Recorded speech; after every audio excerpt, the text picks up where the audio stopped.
Baik, sekarang kita lanjutkan kembali. Setelah tadi kita belajar mengenal simbol, mengenal alat, sekarang apa yang harus kita persiapkan jika nanti kita ada melakukan percobaan atau praktikum di laboratorium. Baik, yang pertama, jika kita akan bekerja atau melakukan penelitian di laboratorium, maka kita pertama sekali harus ada persiapan. Nah, yang pertama adalah rencanakan percobaan yang akan dilakukan sebelum memulai praktikum. Nanti biasanya ini kita akan merencanakannya bersama-sama ya di kelas. Kemudian yang kedua, gunakan peralatan kerja.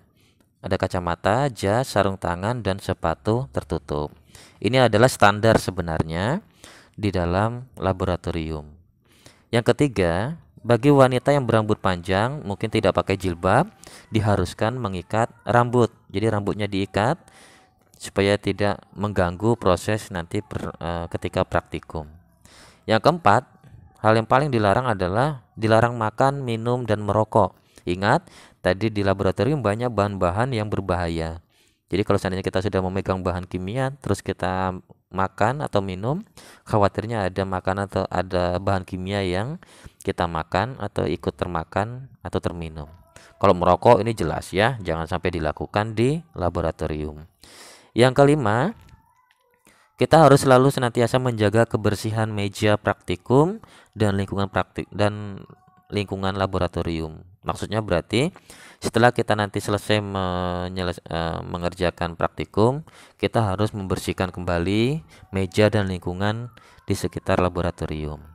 Yang keenam, membiasakan mencuci tangan dengan sabun dan air bersih terutama sehabis praktikum. Tujuannya adalah supaya kalau nanti ada bahan kimia yang mungkin masih menempel di tangan kita, itu bisa hilang ya. Yang ketujuh, bila kulit terkena bahan kimia, jangan digaruk agar tidak menyebar. Jangan digaruk. Nah, bagaimana nanti cara kita mengatasi kalau terkena bahan kimia? Nanti akan kita perjelas kembali di slide berikutnya. Yang kedelapan adalah memastikan bahwa keran gas, nah ini kayaknya kita nggak ada ya, nggak ada gas kita di labor. Tapi kalau seandainya nanti ada gas, berarti pastikan tidak bocor ketika hendak menggunakan bunsen. Bunsen ini apa? Bunsen ini kompor gitu ya, pakai kompor. Ya kalau ada gas bocor ya berbahaya, bisa terjadi kebakaran. Yang kesembilan adalah pastikan bahwa keran air selalu dalam keadaan tertutup sebelum dan sesudah praktikum. Jadi kalau nanti praktek, lihat keran airnya hidup tidak airnya. Dan jangan lupa kalau setelah digunakan ditutup kembali keran airnya ya. Jadi ada 9 persiapan kerja kita yang mesti kita pahami apa-apa saja yang boleh dilakukan dan tidak boleh dilakukan ketika berada di laboratorium. Nah, teknik bekerja di laboratorium yang pertama adalah penanganan terhadap bahan kimia. Jadi nanti kita akan banyak mungkin berinteraksi dengan bahan kimia. Hal pertama, hindari kontak langsung dengan bahan kimia. Artinya jangan langsung bersentuhan tanpa seizin guru. Artinya jika kita ingin memegang bahan kimia, pastikan tanya apakah bahan kimia itu aman atau tidak untuk dipegang ya. Jangan sampai kita mungkin memegang atau mencelupkan tangan ke larutan asam klorida pekat misalnya. Wah, itu bisa berbahaya ya. Yang kedua, hindari untuk mencium langsung uap bahan kimia. Jadi misalnya kita ada Erlenmeyer, ternyata bahan kimia ini nanti menimbulkan uap, ada gas. Maka jangan sekali-sekali kita langsung meniupnya. Di sini ya, misalnya kepala kita di sini ya, jangan. Jangan langsung dihirup ya, nggak boleh. Berbahaya. Khawatirnya uap tadi beracun. Yang ketiga adalah selalu gunakan sarung tangan. Jika nanti ketika praktek kita menggunakan bahan-bahan kimia yang berbahaya. Jika bahan kimianya tidak berbahaya, ya bisa saja kita abaikan penggunaan sarung tangan ya. Itu penanganan terhadap bahan kimia. Yang kedua adalah jika ingin memindahkan bahan kimia.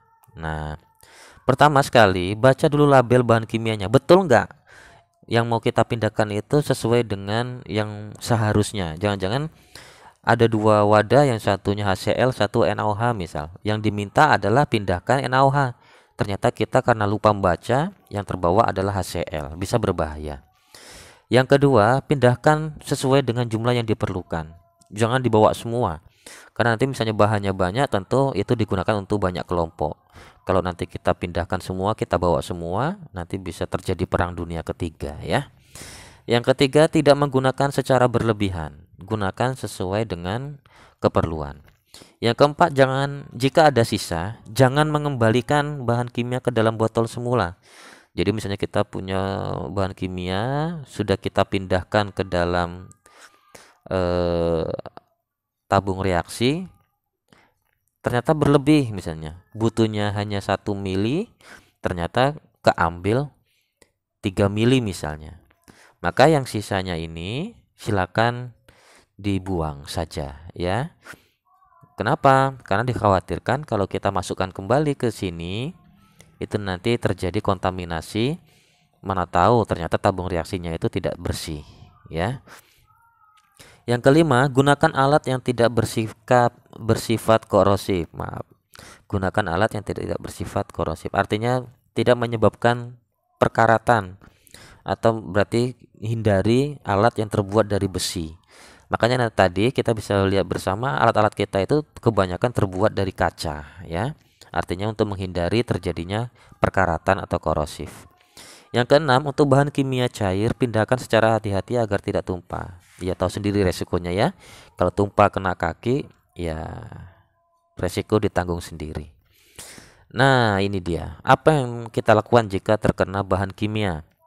Yang pertama adalah tenang, jangan panik. Tenang, jangan panik. Minta bantuan teman yang ada dekat kita. Atau bisa langsung temui guru. Lapor ke guru apa yang terjadi dengan kita. Bersihkan bagian yang mengalami kontak langsung. Cuci dengan air bersih. Jadi hidupkan keran, cuci dengan air bersih. Disiram ya. Jangan digosok-gosok, disiram saja. Jadi kalau misalnya ini ada keran ya kan.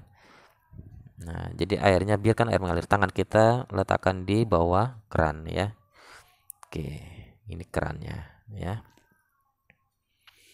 Yang keempat, jangan menggaruk kulit yang terkena bahan kimia. Biasanya, umumnya, kalau kulit kita terkena bahan kimia, itu ada gatal-gatalnya, ada rasa gatal. Jangan digaruk. Jadi cukup cuci dengan air bersih. Yang kelima, jika tumpahan bahan kimianya ini menimbulkan gas, maka kita segera menjauh. Pergilah ke tempat yang cukup oksigen. Kalau di ruangan labor itu cukup sempit, banyak tercium gas atau uap yang pekat, kita langsung keluar saja, keluar ruangan, cari oksigen yang cukup untuk menghindari kekurangan oksigen. Kalau memang tidak bisa kita tangani, berarti ya hubungilah para medis secepatnya ya, mana tahu kita terkena bahan kimia yang banyak dan tidak tertangani lagi. Oke, itu berkaitan apa yang harus kita lakukan, kita hindari dan kita lakukan jika terkena bahan kimia. Terima kasih.